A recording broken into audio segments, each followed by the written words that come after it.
Well, take another story now. Many Nigerians have reacted to the collapse of the digital investment platform, CBEX, which allegedly resulted in investors losing over 1.3 trillion naira. Well, according to reports, the platform became inaccessible after users experienced withdrawal failures and sudden account balance depletion. The incident has sparked widespread reactions on social media, with users expressing frustration and concern. Well, let's take some reactions. This is from the real Aduke. They wrote, "I lost $1,000. That was my bridal savings. I don't even know how to tell my fiancé. I feel numb." Another person, Chinaye Nduka, wrote on Facebook, "My brother invested his school fees, and now he can't even face my parents. God, this country keeps dealing with us." Well, David Ayo wrote, "I warned my church WhatsApp group, but they mocked me. Now, the same people are tagging me to help them recover their money. How? Bao?" I mean, I was very sad. Really, really sad reading some of these comments. Sad. But you know, here is Nikki, who invested her life savings in CBEX with hopes that she will quit her job and open her dream business after CBEX makes her a multi-billionaire overnight. Well, she posted this video on TikTok with the caption on the video saying, "Me thinking that I'm going to resign from my 8 to 6 work soon and start up my business. And CBEX puts me back to square one. My God, where do I start from? Will I ever make it in this life like this?" I mean, it wasn't just this lady, that we saw. We also saw some videos, although unverified, of people trying or attempting to commit suicide. It was quite horrific seeing those videos and comments online. This is not the first time we're seeing this sort of Ponzi scheme, but I'd also like to show this video before we discuss. Here's a video showing a group of angry investors who stormed the CBEX office located in the Okeado area of Ibadan, the Oyo State capital, on Monday in protest, looting furniture and other items after the digital trading platform reportedly crashed.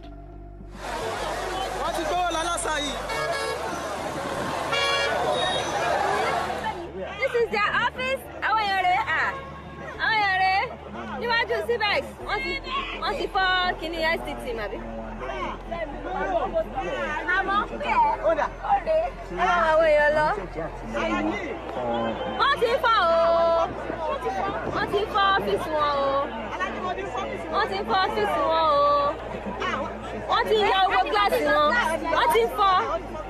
CBEX is all good.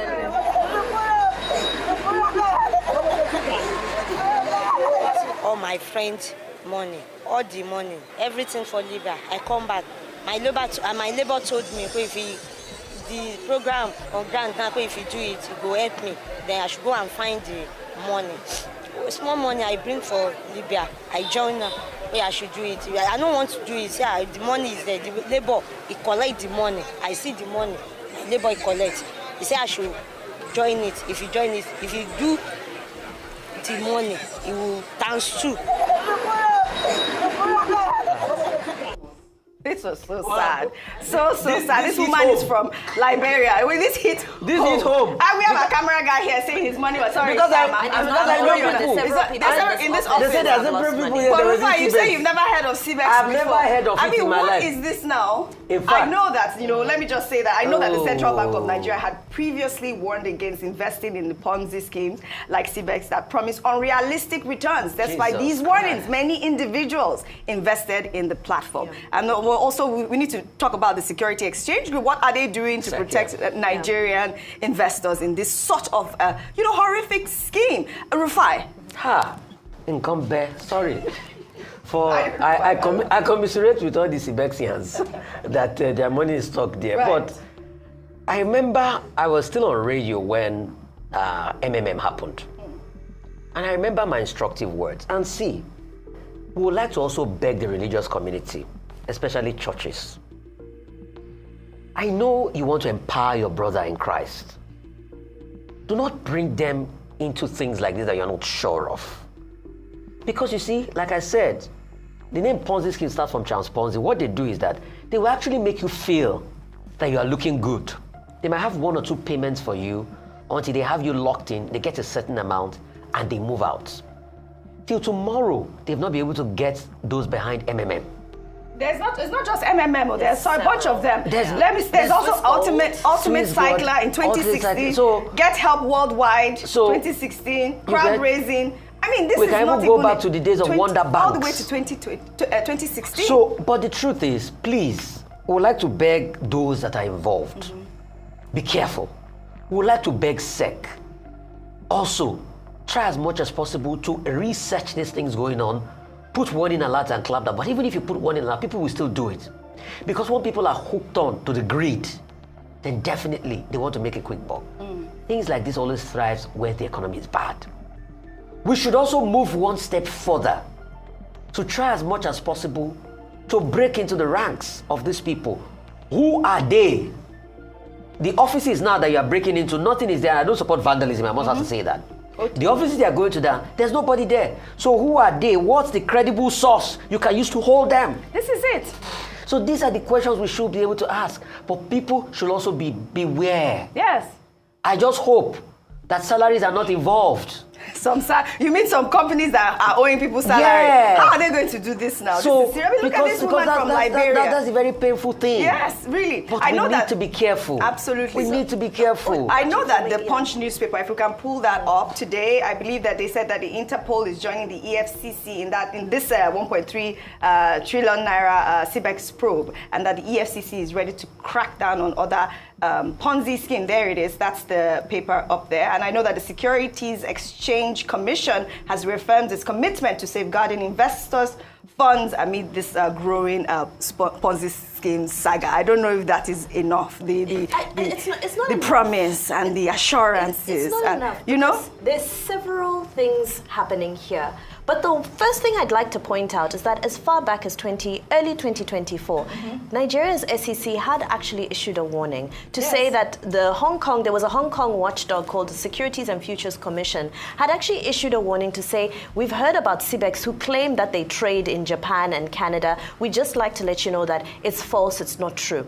Did that information trickle down? Did SEC follow through by engaging the necessary authorities to find where the headquarters of this CBEX was here in Nigeria, who was operating it, and shut them down? Obviously they did not. So there's a lapse in the system there. What's the point of us having mechanisms of being able to report some of these quack businesses if there's no follow through afterwards? That's number one. That's on the side of the institution and the systems that are supposed to safeguard this. On the other side of it is just, OG, for me this is always an expose about where we are with financial literacy. It's an expose because especially when it comes so close to home, and you now see people, the people who work in our office are enlightened people. So at the end of the day, they appeal to this sense of miracle, if I may call it. This morning I was speaking to a director of news. I said, to me, it's the same as being lured into doing a ritual. Because how is it possible that you will do nothing and your money will just suddenly multiply by such a gross amount, you know? But this appeals to something in people because everybody has aspiration, everybody is ambitions. But that's why financial literacy is extremely important, because if we get to a stage where there's a level of financial literacy where people are able to ask the right questions where it concerns their money. Because in this, what sucks people in essence, what sucks people into a Ponzi scheme are the testimonies. The person who brings you in would have told you that I put my money in, I doubled it, it works, it's real. And that's the psychology of Ponzi schemes. So unfortunately, there isn't a financial literacy for people to know, because we already have what do you call it? There's a Yoruba word for it. When we give our money, I give money this month. That's ajo. Ajo, you know. So you know, there's already that culture that, okay, if I give somebody my money, I'll now get it back multiplied. But that financial literacy hasn't been created where we can decipher and say, because even with that ajo, they always warn about, there's a fake one as well. That's going around on WhatsApp groups. But the financial literacy, so the SEC now has a big responsibility to go into the grassroots and start doing just basic financial literacy. Okay, if you hear of a CBEX, so this is where you go to your nearest CBN or whoever you go to. Ask them, oh please, have you heard of these people? You know, just very basic stuff. Those are the conversations I think we need to be having. Yeah, I mean, very sad. I'm sorry to all those. You know, I was saying it's school holidays now. Children are going back to school soon, so school fees. And please, though, if your parents give you your school fees, it's not investment money. If your parents give you school fees, please Please just go and pay your school Pay your fees. school That's not the money fees. you'll use to gamble. Well, all right. Well, it's good that, you know, the police has shut down that CBEX office in Ibadan. I hope that they don't find a way to reinvent themselves and start another Ponzi scheme again. They will do that, Ojo. Something's got to give, and that's why I highlighted this. Something's got to give.